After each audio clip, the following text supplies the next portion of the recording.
خانومی که داریم لیزرشون رو انجام میدیم 25 سالشونه و سابقه خانوادگی واریس رو توی خانوادهشون ندارن، هیچ موردی رو ذکر نمی‌کنن.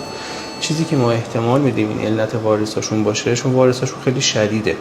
هم واریس تنابی دارن، هر دو پاشون هست و هم شاخه اصلی و هم دو تا شاخه فرعیاشون همه درگیری رو داره، یعنی در واقع واریس تنابی خیلی شدیده.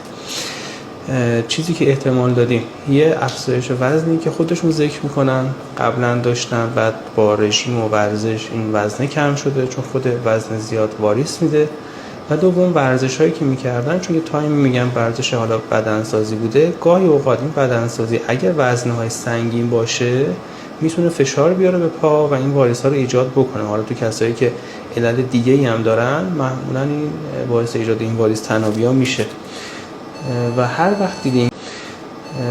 وقت دیدیم که حتی یه نقطه از پا یک رگ برجسته میشه باید سریع مراجعه کنیم، چون الان خب واریسشون خیلی شدیده، رگ پیش خوردگی زیاد داره، درمان سخت‌تر میشه. درمان انجام میشه، کاملا میشه، ولی خب روال درمانشون سخت‌تره. ولی اگه به موقع مراجعه کنی خیلی راحت درمان میشه. پس با سن پایین هم اگر ریسک فاکتور وجود داشته باشه میتونیم واریس تنابی یا واریس‌های دیگه‌ای رو بگیریم. حتما بیماری نیست که مخصوص افراد مسن باشه یا سن بالا.